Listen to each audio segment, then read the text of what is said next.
All right, so today we're going over the lessons 6-4. Hopefully you've already started your warm-up. You should have. It should also look familiar to you because it's one of the problems from your homework assignment. If there were 155 people at the basketball game, tickets for the game are $2.50 for students and $4 for adults. I hear two different groups of people attending the game, both students and adults. So I'm going to use S to represent students and A to represent adults. With that, I know the total is now 155 people. So to write that down, we would add them together, the number of students plus the number of adults should be 155. From there, we get some more information that it's $2.50 per student. So for each student, we're going to be multiplying then. So $2.50 for each student, and also $4 for each adult. So it's $4 per adult. We'll multiply that as well for a total amount of $492.50. We want to know how many students and adults attended the game. So I see two equations in standard form. When I see standard form, what we've been doing so far is elimination. So let's give that a try. I want to look at them and see, do I have any matching coefficients? And I don't at this point. So one way I can create matching coefficients is by multiplying this first equation by 4, because then our A terms will match. When I do that, I multiply it by each term, so I will have 4S plus 4A is equal to 620. From there, I need to look at my matching terms, the A terms, and determine, am I going to add or subtract? They're the same signs in front, so we will subtract them. When we subtract 250, subtract 4, gives a negative $1.50. The 4 A's both cancel out.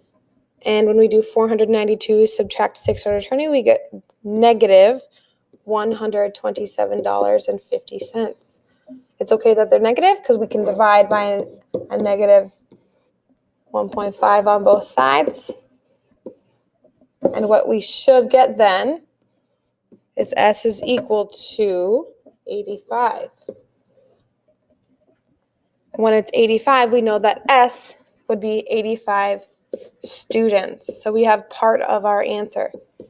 From there, we want to plug that back into our original S plus A equation. So we'll have S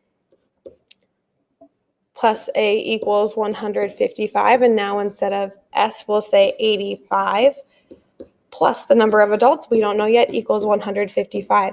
So when we solve this equation by subtracting 85 on both sides, the number of adults at the game will be 70. And then we label that as well so I can see you know which one is which. All right. Today we're covering writing system of linear equations for word problems, and then from there determining which strategy would be the best one to solve that problem. So we've talked a lot about slope-intercept form. Slope-intercept form is when we have a starting point and then something that's occurring over and over and over again. That starting point is always your y-intercept. Something that's happening over and over and over again, you can see by the keywords of each, per, or for every, and that would be your slope. So that's a good key that it's going to be in slope-intercept form. When you see problems like this, usually you're going to use substitution to solve them. A type of problem that's commonly solved by writing an equation in slope-intercept form is a break-even problem, like the problems we've seen where it's one company being compared to another one for charges, such as like a cell phone bill. Another form that we've been working with is standard form. And standard form is when we're combining two types of something, whatever that may be, like in our warm-up today, and then we have an end result or a total. We're going to write that in standard form. We've gone over this a few times. Usually when we see it in standard form, we're going to use elimination to solve it. So let's look at an example problem. We have an initial cost of a book is $864, and then binding and packaging for each book costs 80 cents.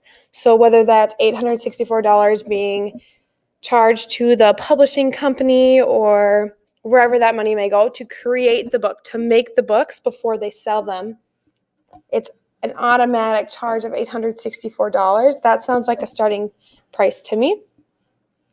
And then we also have 80 cents per book in addition to that. So if we use X to represent the number of copies, that total is going to be equal to the 80 cents happening over and over and over again multiplied by X, the number of copies of the book, plus that starting cost. So we have our first equation. Then if we look at the next sentence, it says the price of the book is $2. So now they're selling those binded books to a store, maybe Barnes & Noble, for them to sell further on. And they're going to charge Barnes & Noble $2 per book. So we can write that as if it's 2 per book, that's being multiplied over and over and over again. So it's going to be the total charge is equal to 2 multiplied by X, the number of copies there. So now we have two equations. Both of them are in slope-intercept form. So if we're looking at two that are in slope-intercept form, most likely we're going to be using